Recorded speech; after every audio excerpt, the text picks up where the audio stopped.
Falar em público, encerrar um ciclo, tentar algo novo, esses desafios estremecem o corpo porque exigem versões de nós que ainda estão sendo geradas. Mas é justamente no enfrentamento que essas versões nascem. O medo, então, deixa de ser algo a ser vencido e passa a ser um aliado a ser compreendido. Ele indica com exatidão os pontos onde mora o seu próximo salto evolutivo. A transformação começa quando você entende que o cérebro não está preso a um único script. Graças à neuroplasticidade, ele pode ser reescrito. Cada vez que você encara um desconforto, mesmo com os joelhos tremendo, você envia ao seu corpo um sinal claro. Estou aprendendo. Estou me expandindo.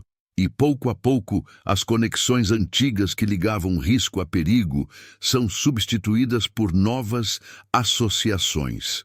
Desconhecido passa a significar potencial, exposição se torna sinônimo de autenticidade, e o medo se transforma em alerta de transformação iminente. O mesmo frio na barriga, que antes paralisava, agora empurra. A adrenalina que bloqueava, agora ativa. Amar o que te assusta não é uma exaltação do sofrimento, nem um convite à imprudência. É um ato de liberdade.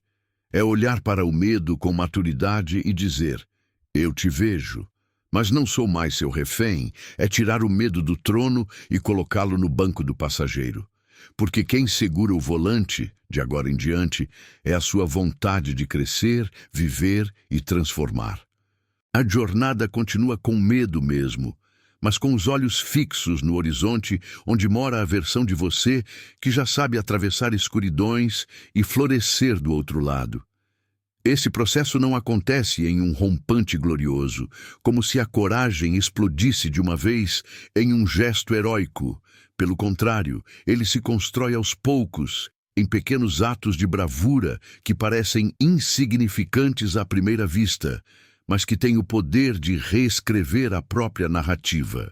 É quando você escolhe falar mesmo com a voz trêmula, quando ousa pedir ajuda antes que a exaustão te silencie, quando compartilha um esboço imperfeito em vez de esperar pela perfeição que talvez nunca chegue.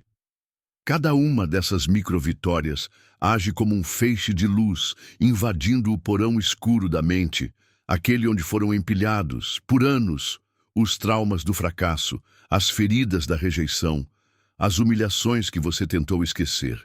Com o tempo, o cérebro começa a aprender algo essencial. A catástrofe imaginada raramente acontece. E mesmo quando as coisas dão errado, você não desaparece.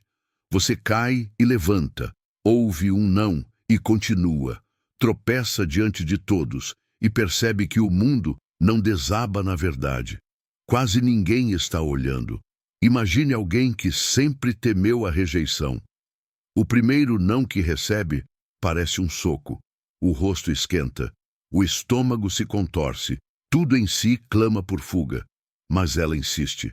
No segundo não, já respira melhor. No quinto começa a rir do próprio exagero. No 10º, compreende que cada porta fechada é apenas parte da rota até a que se abre com firmeza. Sem perceber, ela se tornou mais resiliente, mais expressiva, mais livre. O medo, que antes parecia um muro, revela-se um degrau. E de forma quase irônica, quanto mais coragem ela demonstra, mais portas se abrem não porque os desafios sumiram, mas porque a presença dela mudou. O não deixa de ser obstáculo para se tornar bússola. Evitar o medo nos aprisiona num ciclo discreto de autossabotagem. Chamamos isso de prudência, de timing, de estratégia, mas no fundo são desculpas bem vestidas para não agir. E sonhar sem agir é como armazenar combustível em tambores selados. Parece potente, mas não move nada. A verdadeira transformação começa quando você decide agir antes de sentir vontade. Porque, ao contrário do que dizem, a motivação nem sempre precede o movimento, ela frequentemente nasce dele. É o passo, e não a intenção, que acende o motor. Sob essa nova ótica, o medo deixa de ser inimigo e se torna mestre. A pergunta muda: como elimino o medo? dá lugar ao que ele quer me mostrar. E com isso, surgem decisões mais ousadas, relacionamentos mais autênticos, projetos mais alinhados com seu propósito. A vida começa a vibrar em outra frequência mais coerente com quem você é, menos dependente de aprovação e anestesias. O medo continua ali, mas agora no banco do passageiro. Quem guia, enfim, é a clareza de quem você escolheu se tornar. E então, algo inesperado acontece. Você começa a amar aquilo que um dia o paralisou, e não por ter se tornado inconsequente ou por se deliciar com o sofrimento, mas porque passou a identificar no desconforto o indício mais cristalino de que está vivo. O frio na barriga, antes sinal de perigo, agora é entendido como prelúdio de crescimento. Ele não é mais o alarme que exige recuo, mas o convite silencioso que sussurra: aqui, a vida esperando para ser descoberta. Amar o que assusta é, no fundo, amar a própria potência de transformação. É celebrar o fato de que ainda há algo em você que se importa, que sonha, que ousa, que se move mesmo sem certezas. O medo deixa de ser o carcereiro e se converte em farol. Aponta o caminho da expansão. Indica onde os antigos muros internos estão prontos para ruir. E essa talvez seja uma das expressões mais puras da coragem. Continuar mesmo tremendo. Avançar sem promessas de sucesso. Honrar o desconforto como selo de que está saindo da estagnação. Quando o medo se torna mestre e não mais vilão, ele não paralisa, ele impulsiona. Porque agora você entendeu que não se trata de não sentir medo, mas de não deixá-lo decidir por você. Ao cair da noite, quem abraça essa postura descobre uma verdade serena e poderosa. A paz real não nasce da ausência de temor, mas da familiaridade forjada com ele. É a tranquilidade de quem, mesmo diante das tempestades, sabe que sua mente foi treinada para navegar mares turbulentos. É a confiança que brota de uma coleção de pequenas batalhas vencidas, não por facilidade, mas por firmeza. É a leveza de quem converteu o medo antigo antagonista em propulsor de asas. Isso não acontece em gestos épicos, mas em pequenos atos. Na palavra que sai mesmo com a voz falha, no pedido de ajuda antes que a exaustão grite, no rascunho exposto antes que o perfeccionismo o engavete. É no cotidiano e não na excepcionalidade que essa força silenciosa se revela. Os que dominam a arte de viver já entenderam. Coragem não é a ausência de tremor, é o diálogo franco com ele. Por isso, quando o medo reaparecer, e ele sempre reaparece, receba-o como um hóspede revelador. Uma liberdade conquistada não pela ausência do medo, mas pela coragem de encará-lo e, surpreendentemente, amá-lo. Porque agora você sabe, o medo é o solo fértil onde germinam os voos mais altos.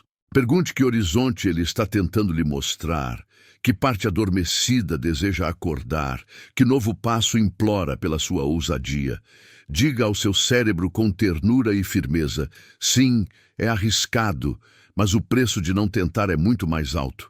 Então avance, mesmo com passos trêmulos, mesmo sem garantias. Respire fundo, sinta o coração batendo, ele está dizendo que você está vivo, e é ali, exatamente onde o pulso acelera e a razão hesita, que mora a liberdade. Desde o instante em que abrimos os olhos para o mundo, nossos instintos se comportam como sentinelas fiéis, sempre alertas, programados para nos afastar de tudo que represente ameaça.